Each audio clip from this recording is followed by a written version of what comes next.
Automation in Manufacturing.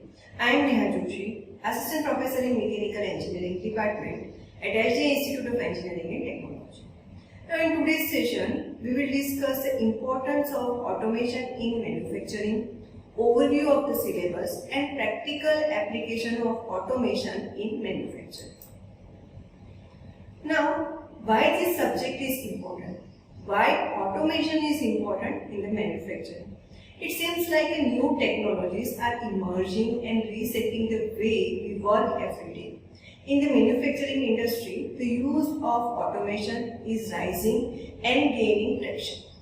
The main goal of the automation is to have machines or applications that perform the repetitive, time-consuming and potentially dangerous tasks previously performed by the labor resources. Okay, in automation we are using robotics. Okay, generally, so robots are used in the hazardous condition where it is not preferable for the labor. After the effect of 2020 global pandemic, we will see a continuous rise in the implementation of automation in all parts of the manufacturing process.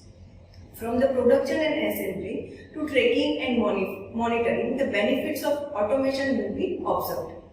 Physical distancing measures causing of restriction in the supply chain are likely to boost the demand for automation and to allow the manufacturers to meet production and demand using the fewer labor resources. So this is very important for the manufacturing industry nowadays. Now here is the teaching scheme for the automation in manufacturing. There are 3 hours for lectures per week and 2 hours for practical per week. So take total credit for this subject is 4. Now we will take the overview of the syllabus. In your syllabus there are 8 chapters. We will discuss in brief about each and every topic. First chapter in your syllabus is introduction about the automation. And second chapter is group technology. Third one is flexible manufacturing system. Fourth one is pneumatic and hydraulic system design. Fifth chapter in your syllabus is industrial robotics and mechatronic system. Then sixth one is automated machinery. Seventh chapter is modular automation design. And the last chapter in your syllabus is automation economy. Now, first chapter in our syllabus is introduction. In what we have to study what is automation, reason for automating and strategies of automation and different levels of automation. Now what is automation? Automation is the creation and application of technologies to produce and deliver goods and service with minimum human intervention. The implementation of automation technologies, techniques and processes improve the efficiency, reliability and or speed of many tasks that were previously performed by the humans. Automation is being used in a number of areas such as manufacturing, transport, utilities, defense, facilities, operation and information technology. Now, second chapter in our syllabus is group technology.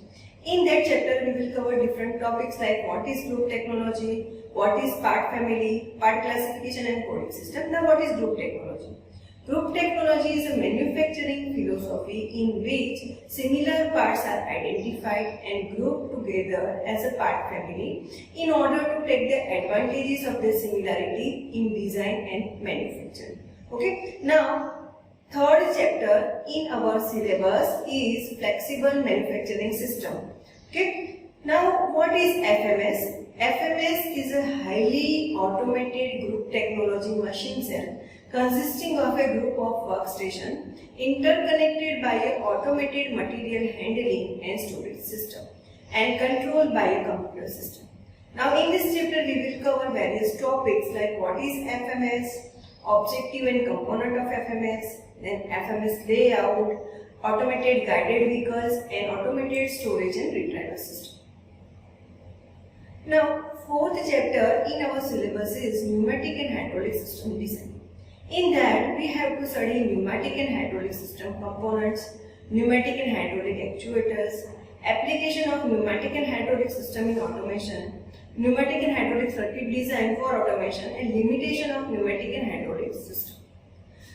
Now, what is the difference between hydraulic and pneumatic system? The key difference between hydraulic system and pneumatic system is that in hydraulic system, liquid or oil is used to transmit power, whereas in pneumatic system, compressed gas is used to transmit the power.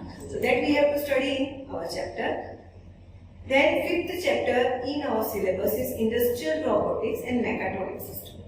In this chapter, we will cover robot anatomy and related attributes, then a robotic control system, various end effectors used in robotics, then sensors, actuators which are used in robotics and industrial application of robots.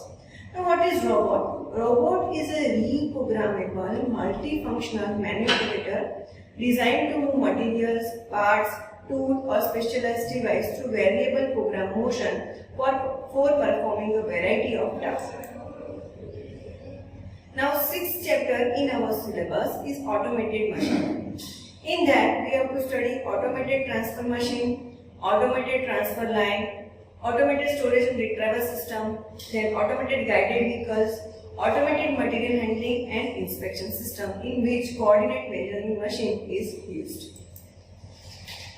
Now, seventh chapter in our syllabus is modular automation design. In that, we have to study introduction to modular design. What is modular design?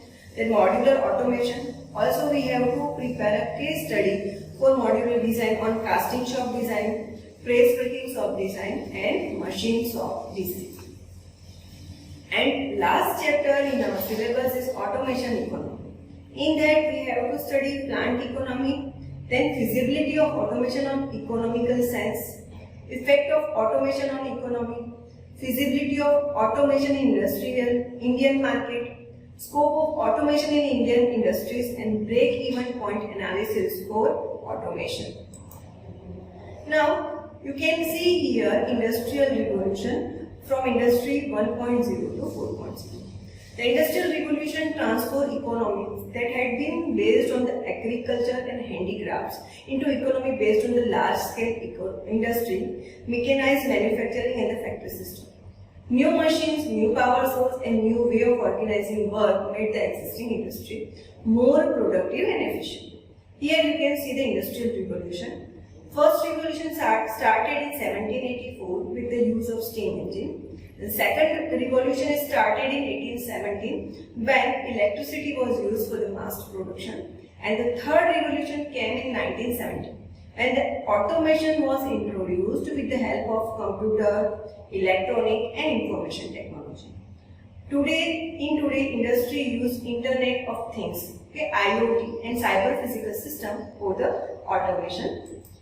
Now you can see here some application of automation. Nowadays, NC machines are used instead of conventional machines. For automation, generally CNC, NC machines are used. Now, what is CNC machine? CNC machine means computer numerical control. It is a method used to automate the control of machine tool using software embedded in the microcomputer attached to the tool. They are commonly used in manufacturing to machine metal and plastic parts. The machine can be a milling machine, lathe, router, welder, grinder, laser or water jet cutter, sheet metal stamping machine, robot or many other types of machine. Now, second application of automation is in the material handling system. Now, material handling is an integral part of the manufacturing industry. The protection, movement, control of the materials and end products throughout the process of manufacturing, disposal, distribution, warehousing and storage comes under the material handling. Okay. Now, using automation, automatic material handling is possible for that automated and guided vehicles, and robots are used for material handling. And for the storage material, ASRS, automated storage and retrieval system, is used, which you can see here in the diagram. Now, for the inspection purpose in the automation, generally coordinate measuring machine is used, which is also known as a CMM machine. You can see here in the diagram, CMM accurately measures the geometry of an object along X, Y and Z axis using a touch trigger, scanning or vision probe to take a series of precise points on the surface of an object. And the last application of the robot in automation is generally robot. You can see here in the industry generally, in automobile industry, generally robotics are used because robot can program to perform a dangerous, dirty and or repetitive task with consistent precision and accuracy. Industrial robots are increasingly used in variety of industries and applications. Okay, so this is what about this subject, automation in manufacturing. As I mentioned earlier, this is a very important subject. Thank you for watching this video.